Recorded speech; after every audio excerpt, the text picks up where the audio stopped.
The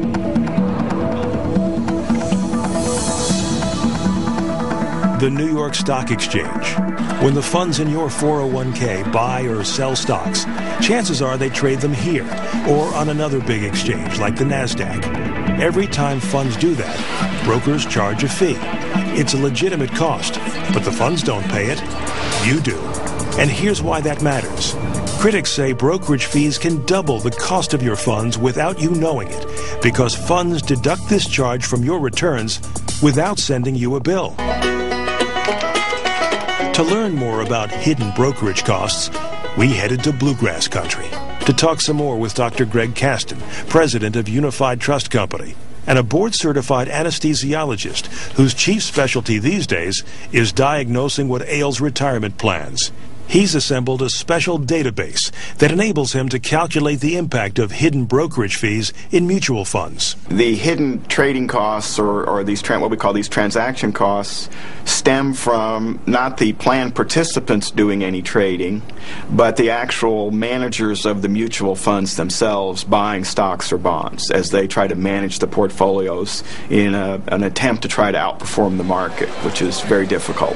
What's difficult is also expensive. Only funds don't disclose all the charges incurred when they trade. It can, in many cases, double the cost that you think is inside of the fund, and it's not uncommon at all, even in very, very large plans, that it adds 50% to the cost. Caston discovered 0.4% in hidden brokerage costs, which translated into $17.2 million. Over time, that 0.5% can make a bigger difference than you might suspect for each of the workers in the Ford plan. How much of a difference? Maybe 10% of their retirement account balance when they want to retire. Maybe 15% of their ending balance will be gone because they didn't pay attention to those hidden brokerage and trading costs. In some cases, disclosing brokerage fees won't be easy. As Labor Department officials heard at a recent hearing in Washington, sometimes funds invest in other funds, and that's when it gets so confusing that even the pros can't track hidden brokerage costs.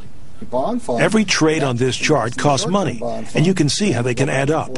These retirement plan specialists from Atlanta show the Labor Department a tangle of investments that resembled, in their words, a Rube Goldberg contraption. Rube Goldberg, and this kind of goes back into the folklore of Americana, was basically, how do I take something very, very simple and make it the most complicated piece known to man? And we're seeing some of that in this chart. I can't tell where it starts and ends. I cannot figure this out, and we advise on plans. That is very scary, that we as advisors, registered investment advisors, cannot figure this out. It's a shell game. Here's how that game is played. Take Jerry Schneider's brokerage costs, for example. Are they on his account statement? No. His company's contract with John Hancock Insurance? No. Mutual fund prospectuses? Nope. And what about the annual report? No again. They're here in a document called a Statement of Additional Information, or SAI.